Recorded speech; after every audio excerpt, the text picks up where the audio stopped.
नमस्कार, आपण पाहत आहात पुणे लाईव्ह न्यूज. पाहुयात आज दिवसभरातील ठळक घडामोडी. अज्ञात वाहनाच्या धडकेत दुचाकीवरील 2 तरुणांचा मृत्यू झाला आहे.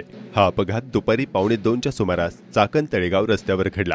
या प्रकरणी अनिल शंकर परदेशी, वय वर्ष 33, राहणार महाळुंगे इंगळे, तालुका खेड यांनी पोलीस ठाण्यात फिर्याद दिली आहे. यावरून अज्ञात वाहन चालकावर गुन्हा दाखल करण्यात आला आहे.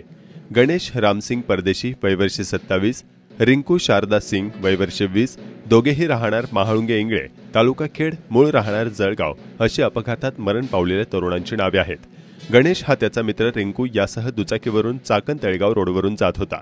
यावेळी सुधा पुलाजवळ आले असताना पाठीमागून आलेल्या अज्ञात 4चाकी वाहनानं त्यांना जोराची धडक दिली. या अपघातात दुचाकीवरील दोघे जण खाली पडले व त्यांचा मृत्यू झाला. धडक देणारा वाहन चालक तेथे न थांबता तेथून पसार झाला. अपघात स्थळ महाळुंगे पोलीस ठाण्याच्या हद्दीजवळ तळेगाव एमआयडीसी पोलीस ठाण्याच्या हद्दीत असल्याने तळेगाव एमआयडीसी पोलीस ठाण्यात गुन्हा दाखल करण्यात आला आहे.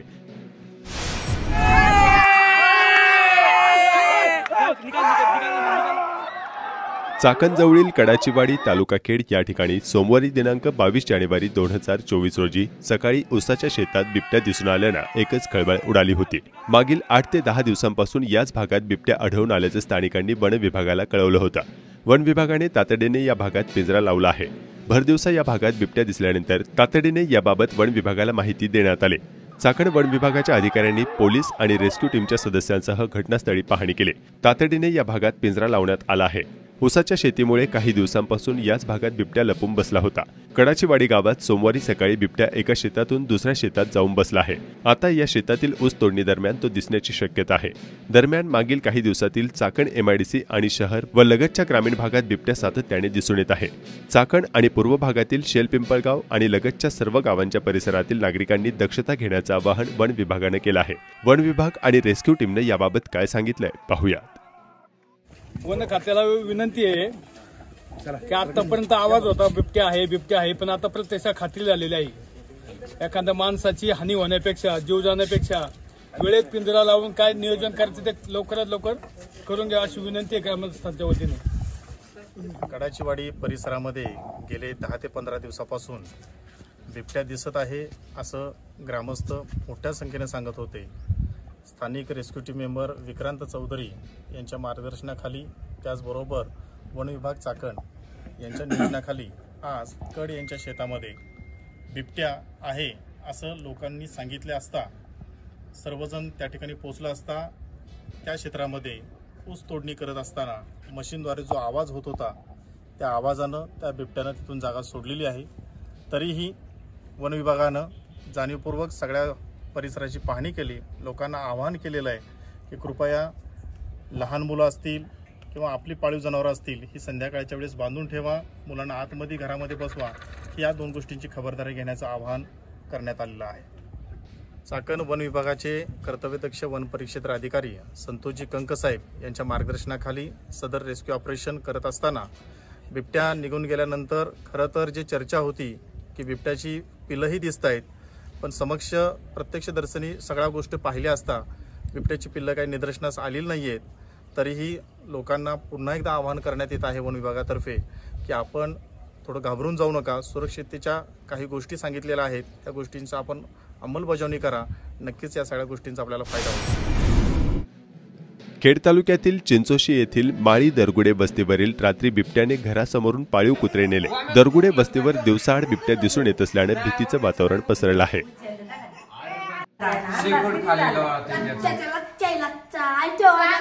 तुला पहिले आहे का वाम्याचं बुकलंच नाही तो बुकच होतं नाही वाम्याचं नाही बुकलं वाम्याचं बुकलंच नाही तो बुकच होतं नाही वाम्याचं नाही बुकलं. मागील 2 दिवसांत खेड तालुक्यात विविध गावांमध्ये लोकवस्तीच्या भागात बिबट्याने दर्शन दिले आहे. गेल्या काही काळापासून खेड तालुक्याच्या डोंगराळ आदिवासी पश्चिम भागाप्रमाणेच पूर्व भागात आणि शहरांमध्ये बिबट्याचे होणारे दर्शन आणि यातूनच उद्भवत जाणारी परिस्थिती अधिकच बिकट होत आहे. बिबटे आणि नागरिकांचा हा संघर्ष दिवसेंदिवस तीव्र होत चालला आहे. खेड तालुक्यात अनेक गावांमध्ये बिबट्या आढळून येत असल्याने नागरिकांमध्ये चांगलीच घबराट पसरली आहे. शेतावरच्या मानवी वस्त्यांमधून रात्री नागरिक बाहेर येण्यास धजावत नसल्याचं चित्र निर्माण झालं आहे. बिबट्यांनी नैसर्गिक अधिवास सोडला असून लोकवस्तीच्या लगतच्या भागात बस्तान बसवले असल्याचं सततच्या घटनांनी स्पष्ट झालं आहे. शिवसेना उद्धव बाळासाहेब ठाकरे आळंदी शहर संघटनेच्या फलकाचे अनावरण युवासेना सचिव वरुण सरदेसाई यांच्या शुभ हस्ते रविवार दिनांक 21 जानेवारी रोजी छत्रपती शिवाजी महाराज स्मारक नगर परिषद चौक आळंदी देवाची या ठिकाणी पार पडला।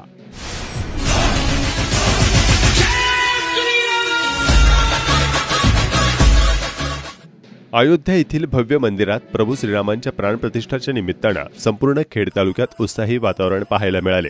घरोघरी दिवाळी साजरी करण्यात आली। अनेक सोसायट्यांमधून धार्मिक तसेच सांस्कृतिक कार्यक्रमांचे आयोजन करण्यात आले। चौकाचौकांतून जय श्रीरामचे भगवे फडकवलेले पाहायला मिळाले। चाकण, राजगुरुनगर व आळंदी शहरातील विविध मंदिरांवर फुलांची आकर्षक सजावट, विद्युत रोषणाई आणि चौकाचौकात फलक उभारण्यात आले होते। राजगुरुनगर शहरात गल्ली, रस्ते आणि सोसायटीमध्ये तसेच दुकानांसमोर भगव्या पताका, भगवे राममय छत्रपती शिवाजी महाराजांचे ध्वज लावण्यात आले होते। राजगुरुनगर शहर आणि तालुक्यातील विविध गावात तसेच प्रशालांमध्ये आज नेमकं काय चित्र होतं थोडक्यात पाहूया।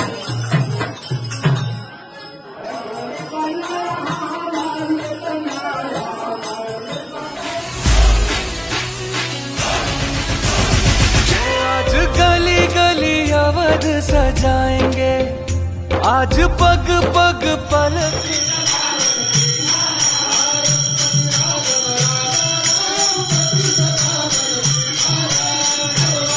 मोटी लड़ाई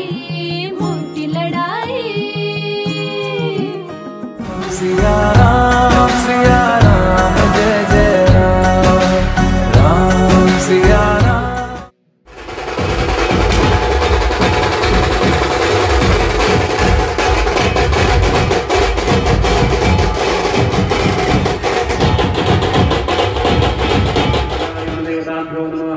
महानिवेद्यं समर्पयामि तपुष्पोन्मण्डलं कृत्वा सत्यं कवर्तेन परिचिञ्चामि। ओम प्राणाय बहुत सुंदर होने जा रहा।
सिया राम जय जय राम। मंदिरामध्ये आकर्षक असे प्रभुरामांचे ते रांगोळी काढलेली आहे.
चाकणमध्ये सोमवारी विविध धार्मिक कार्यक्रमांचे आयोजन करण्यात आले होते. शहरातून विविध सोसायट्यांकडून शोभायात्रा काढण्यात आल्या होत्या. यामध्ये मोठ्या संख्येने भगवे झेंडे हातात घेऊन नागरिकांनी उपस्थिती लावली. यावेळी ग्रामस्थांनी रस्त्याच्या कडेला उभे राहून पुष्पवृष्टी केली. जय श्रीरामच्या जयघोषात संपूर्ण परिसरच दुमदुमून गेला होता.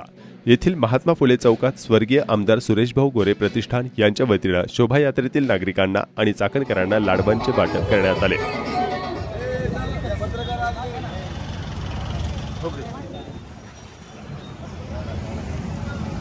आज संपूर्ण भारतामध्ये एक आनंदाचा क्षण त्या ठिकाणी उत्सव साजरा होत असताना अयोध्या नगरीमध्ये प्रभू श्री रामचंद्रांचं प्राणप्रतिष्ठा हा सोहळा मोठ्या उत्साहात साजरा होतो आणि हा निश्चितच आपल्या भारतीयांसाठी एक अभिमानाचा आणि उत्साहाचा सण आहे. म्हणून या निमित्तानं आज चाकण नगरीमध्ये त्याचप्रमाणे खेड तालुक्यामध्ये हा उत्सव मोठ्या प्रमाणात साजरा होत असताना स्वर्गीय आमदार सुरेशभाऊ गोरे प्रतिष्ठानच्या वतीनं सर्व नागरिकांना, सर्व राम भक्तांना या ठिकाणी प्रसाद वाटपाचा कार्यक्रम आम्ही आयोजित केलेला आहे. खऱ्या अर्थाने या उत्सवाच्या निमित्तानं आणि आपल्या भारतीयांच्या दृष्टीने हा एक अभिमानाचा क्षण या दृष्टीनं आज मी सर्व भारतीयांना आजच्या या सोहळ्याच्या निमित्तानं मनापासून शुभेच्छा देतो आणि श्री प्रभू रामचंद्रांच्या चरणी प्रार्थना करतो.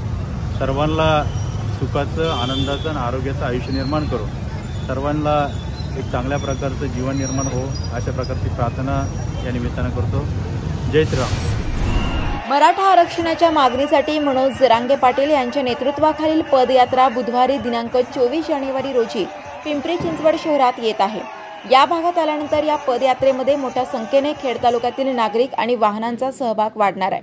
देहू रोड तळेगाव मार्गे मुंबई बाजूकडे जाणाऱ्या यात्रेत खेडमधील मराठा बांधव मोठ्या संख्येने सहभागी होण्याची शक्यता वर्तवली जात आहे. प्रभू श्रीराम मंदिर प्राणप्रतिष्ठा सोहळा अयोध्या येथे होत आहे. हेच औचित्य साधून चाकण नगर परिषद हद्दीत प्रमुख जिल्हा मार्ग 20 म्हणजे चाकण काळूस रस्ता व विद्याधाम सोसायटी ते खंडोबा माळकडे व महात्मा फुले नगर ते मनशक्ती केंद्र यामधून जाणारा रस्ता, यामुळे जो नवीन चौक निर्माण झाला, येथील चौकाचे नामकरण करण्यात आले आहे. नागरिकांच्या मागणीवरून श्रीराम चौक असे या चौकाचे नामकरण करण्यात आले आहे. याबाबतची कायदेशीर कार्यवाही केली असल्याची माहिती ॲडव्होकेट निलेश कडपाटील यांच्यासह माजी प्राचार्य राजू दीक्षित, महेंद्र गालफाडे, राहुल ढोरे, शैलेश पिंगळे, वेदांत दीक्षित, राजेश पारवे, अजय वैरागे व विद्याधाम सोसायटी आणि परिसरातील नागरिकांनी दिली। चाकण राक्षेवाडी काळूस रस्ता, महात्मा फुले नगर व मांजरे कोपरा या ठिकाणी मोठ्या प्रमाणावर शाळा बस आणि अन्य चारचाकी वाहने यामुळे वाहतूक कोंडी होत आहे। अरुंद रस्ता आणि वाढती रहदारी यामुळे हा रस्ता वाहतुकीस देखील अतिशय धोकेदायक झाला आहे। लवकर या रस्त्याचे काम करून रस्त्यावर वाहन पार्किंग व अतिक्रमण निर्मूलन वाहतूक पोलीस व नगरपालिकेने करावे अशी स्थानिक नागरिकांची मागणी आहे। अयोध्येतील प्रभू श्रीराम मंदिर लोकार्पण व रामलल्ला प्राणप्रतिष्ठा सोहळ्याचा आनंदोत्सव खेड तालुक्यात सोमवारी 22 जानेवारी 2024 रोजी सर्वत्र साजरा करण्यात आला। आबालवृद्ध नागरिक मोठ्या संख्येने पारंपरिक वेशात विविध धार्मिक व शोभायात्रा आणि सांस्कृतिक कार्यक्रमात सहभागी झाले होते। राजगुरुनगर शहरात बाजार समितीच्या आवारातून छत्रपती पुतळ्याला पुष्पहार अर्पण करून मिरवणुकीला सुरुवात करण्यात आली होती। चाकण शहरात मोठाई वाटप व शोभायात्रा काढण्यात आल्या। संपूर्ण खेड तालुक्यातील विविध गावातील आजच्या सोहळ्यावर थोडक्यात नजर टाकूयात।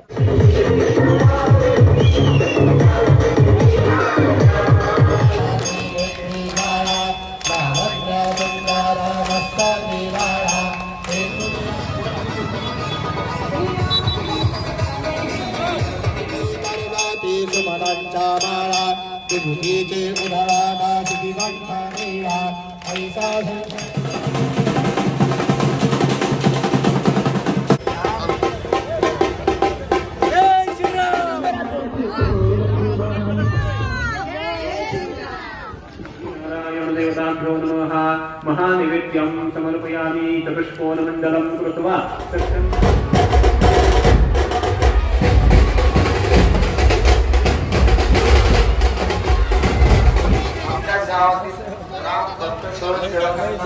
उचलावं लागणार आहे। त्यामुळे सर्वांना विनंती आहे, आपण सर्व स्वयंसेवकांना सहकार्य अन्नप्रसाद ग्रहण केल्यानंतर सदर पात्र स्टेजच्या डाव्या बाजूला ट्रॅक्टर उभे केलेले आहेत। वतीने हार्दिक आभार। महिलांना व्यवस्थित येऊन द्यायचंय, लाईन व्यास व्यवस्थित सर्व लहान पोरांना शक्यतो उचलून घ्या गडावर। राष्ट्रवादी अजित पवार गटाचे खेडचे आमदार दिलीप मोहिते यांचे चुलत पुतणे डॉक्टर शैलेश मोहिते यांनी आदित्य ठाकरे यांच्या उपस्थितीत शिवबंधन बांधले। आमदार दिलीप मोहिते यांच्याशी वादानंतर शैलेश मोहिते अज्ञातवासात गेले होते। आता ते पुन्हा राजकारणात सक्रिय झाले आहेत। शिवसेना उद्धव ठाकरे गटात प्रवेशानंतर डॉक्टर शैलेश मोहिते काय म्हणाले सगळ्यात महत्त्वाची एक गोष्ट मी आपल्याला सगळ्यांना सांगू इच्छितो की राष्ट्रवादी काँग्रेस पार्टीचा मी राजीनामा देऊन 2 वर्ष झाली। 2 वर्ष माझ्या वैयक्तिक काही घरगुती अडचणींमुळे मी कुठल्याही सक्रिय राजकारणामध्ये सहभागी नव्हतो आणि माझ्या घरामध्ये थोडंसं आरोग्याच्या संदर्भामध्ये आईची तब्येत बरोबर नसल्या कारणाने मी कुठल्याही सार्वजनिक कार्यक्रमात सहभागी होतो आणि तदनंतर शिवसेनेमध्ये सहभागी होणं हा जो भाग आहे हा सगळ्यात महत्त्वाचं की जे आत्ताचं जे सरकार आहे फोडाफोडीचं सरकार आहे। मला कुणावरती टीका करायला आयुष्यात कधी आवडली नाही आणि मी कुणावरती टीका करत नाही। मी माझं काम करत असतो। राष्ट्रवादी काँग्रेस पार्टीमध्ये देखील काम करत असताना महाराष्ट्र राज्याच्या उपाध्यक्ष पदाची असेल, सरचिटणीस पदाची असेल, राष्ट्रीय कार्यकारिणीमध्ये सरचिटणीस म्हणून काम करत असताना मी 4 राज्यांची प्रभारी म्हणून जबाबदारी माझ्यावर होती।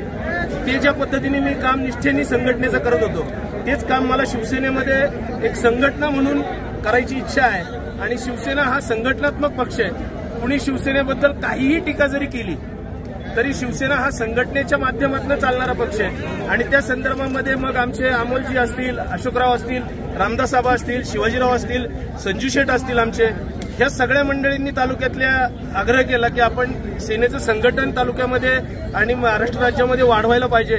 त्या हिशोबाने मी शिवसेनेमध्ये प्रवेश करण्याचा या ठिकाणी निर्णय घेतला आणि आता माननीय आदित्य साहेबांच्या हस्ते सचिन भाऊंच्या उपस्थितीमध्ये मावळ तालुक्याच्या तळेगाव या नगरीमध्ये माझा प्रवेश झालेला आहे। कशी दिशा असणार आहे इथून पुढची राजकारणाची, इच्छुक आहात का तुम्ही पुढच्या? सगळ्यात महत्त्वाची गोष्ट एक मी आपल्याला सगळ्यांना प्रामाणिकपणे सांगू इच्छितो की राष्ट्रवादी काँग्रेसमध्ये 20 वर्ष काम करत असताना संघटना देईल ती जबाबदारी मी पार पाडलेली आहे आणि संघटनात्मक कामामध्ये मला वैयक्तिक रस आहे। लोकनियुक्त राजकारणापेक्षा संघटना पक्षाची कशी वाढेल हा माझ्या दृष्टिकोनातून महत्त्वाचा भाग आहे आणि राज्यामध्ये संघटना वाढण्याच्या संदर्भामध्ये मी 100% प्रयत्न करीन। आता लोकनियुक्त राजकारणामध्ये कुठलाही मला हे तिकीट हवंय किंवा ते तिकीट हवंय अशी कुठलीही माझी पक्षाकडे मागणी नाहीये. बिना मागणी करता मला पक्षांनी भरपूर काही देण्याचा आता प्रयत्न केलेला आहे. मला सचिन भाऊंनी पण मगाशी सांगितलं की राज्याची जबाबदारी तुमच्यावरती येईल, तर त्या पद्धतीनं संघटनेत काम करण्यातच मला रस आहे. मात्र खेड तालुक्यामध्ये सध्या चर्चा जी आहे ती तुमच्या नावाची सुरू आहे आणि विधानसभेसाठी एक चेहरा म्हणून ठाकरे गटाकडून तुम्हाला पुढे केलं जात आहे असं देखील बोललं जाते. काय की माझ्यासाठी खरं मॅडम बघायला गेलं तर अभिमानास्पद गोष्ट आहे की लोकांना असं वाटतंय की मी कुठेतरी उमेदवार म्हणून त्यांच्या नजरेत आहे. सगळी मातब्बर मंडळी माझ्या बरोबर आहेत आणि आम्ही एका दिलाने सगळेजण एक पक्ष म्हणून काम करणार आहोत आणि पक्ष दिल त्या उमेदवाराचं काम प्रामाणिकपणे करण्याचा जे काही हेतू आम्ही धरलेला आहे, आमच्या मनाशी संकल्प केलेला आहे, तो पूर्ण करणार एवढं मी आपल्याला या ठिकाणी सांगतो. नाही, खरं पाहायला गेलं तर वैयक्तिक संबंध हा भाग, घरगुती संबंध हा भाग वेगळा आहे, राजकीय संबंध हा भाग वेगळा आहे. त्यामुळे मी त्यांच्याशी कुठल्याही प्रकारची या विषयावर चर्चा केलेली नाही आणि त्यांचा मार्ग वेगळा आहे. घर म्हणून आम्ही एकत्र आहोत, पण त्यांचा मार्ग हा राष्ट्रवादी काँग्रेस पार्टी अजित पवार गटाकडे आहे आणि माझा मार्ग हा उद्धव बाळासाहेब ठाकरे यांच्या सेनेकडे आहे. त्यामुळे दोघांचे राजकीय मार्ग वेगवेगळे. या संपूर्ण एरियामध्ये तुमचे जे काका आहेत, काकांनी पुतण्यानी काकांना धक्का दिलेला आहे, त्यांच्या राजकीय याच्यावर काय बघा, ह्याच्यामध्ये समाज माध्यम, जी इलेक्ट्रॉनिक मीडिया असेल, प्रिंट मीडिया असेल, हे काय ठरवतात हे शैलेश मोहिते तर सांगू शकत नाही. त्यामुळे ते त्यांनी ठरवावं काय आहे ते उत्तर तुमच्याकडेच आहे. माझ्यापेक्षा जास्ती उत्तर तुम्ही जाणता. त्यामुळं धक्का कुणाला द्यायचा आहे किंवा कुणाला नाही, आपली रेष कशी वाढेल आणि दुसऱ्याची बारीक होण्याचा प्रयत्न मी कधी करत नाही. माझी रेष वाढली पाहिजे, हेच माझं राजकीय भवितव्य आहे. आता जेवढे कार्यकर्ते आवाजाने चाकण येथील पुरातन राम मंदिरात सोमवारी 22 जानेवारी 2024 रोजी विविध धार्मिक कार्यक्रम संपन्न झाले. अरुण कृष्णाजी जोशी सर्वसाधारणपणे हे मूर्ती आपली 100 वर्षापूर्वीचं देऊळ आहे, बरोबर आहे. त्यानंतर बऱ्याच वर्ष, एक 40 वर्षापूर्वी ही जागा मी खरेदी केली. खरेदी केल्यानंतर तिथं बारके छोट्या मूर्ती होत्या, त्या मूर्ती बंगलेल्या होत्या. त्या मूर्ती मी नंतर विसर्जन केल्या आणि मोठ्या मूर्ती आणल्या आणि त्याप्रमाणे त्याची इथं प्राणप्रतिष्ठा केली. वर्षभर इथून मागे जेव्हा ही जागा रिकामी होती त्यावेळेस भजन, कीर्तन, जेवण, खाण सगळं व्हायचं इथं. त्यावेळेस रामजन्म मोठ्या प्रमाणामध्ये होत होता. आतापर्यंत मी स्वतः सगळ्यांनी सहभाग घेऊन सगळं व्यवस्थित पाहावं, बाकी काय नाही. आता म्हणजे प्रत्यक्ष स्वतः मी करतो, आता सगळ्यांनी म्हणून केलं तर त्याला हातभार लागेल जास्त लोकांचा. माझं नाव अतुल हेरंब जोशी, मी राहणार चाकणचाच आहे. ते मंदिर 100 वर्षापूर्वीचं आहे. आजच्या कार्यक्रमाची रूपरेषा सकाळी 6 वाजता अभिषेक झाला, 7, 7:15 आरती झाली. त्याच्यानंतर आम्ही सगळे रामरक्षा स्तोत्र वगैरे म्हटलं. त्याच्यानंतर आत्ता आरतीचा कार्यक्रम झाला आणि 2 दिवस हे सगळं आम्ही नियोजन लावायचं काम आम्ही केलेलं आहे. भजन आता 4 ते 6 भजनाचा कार्यक्रम आहे. महिलांनी एक कार्यक्रम केला आहे, 4 ते 6 परत आहे. जय श्रीराम. आज संपूर्ण देशामध्ये आनंदाचा दिवस आहे. अयोध्या नगरीमध्ये प्रभू रामचंद्र यांची मूर्तीची मंदिरामध्ये प्राणप्रतिष्ठापनाचा कार्यक्रम आहे आणि ह्या धर्तीवर आपल्या चाकण शहरामध्ये जे पुरातन काळातील जे प्रभू रामचंद्रांचं मंदिर आहे, या ठिकाणी सुद्धा चाकण शहरामध्ये चाकण ग्रामस्थांच्या वतीनं, संपूर्ण परिसराच्या वतीनं अतिशय आनंदामध्ये हा कार्यक्रम सकाळ धरून चालू झालेला आहे. आता हे महत्व वाढत चाललेलं आहे. यासाठी या मंदिराची देखभाल करण्यासाठी काकांना आता थोडं हे झालेलं आहे, म्हणजे त्यांना वयस्कराच्या हिशोबाने त्यांना आता थोडं चाकण सोडून बाहेर आहेत. तर त्यांची पण अशी इच्छा आहे की हे त्यांच्या मालकीचं आहे, परंतु इथं एक समिती नेमावी, समिती नेमून याची सेवा करावी अशी त्यांची इच्छा आहे. त्यांच्या इच्छेला सुद्धा मी पण सुद्धा त्यांना सहमत आहे. नमस्कार, आपण पाहत आहात पुणे लाईव्ह न्यूज.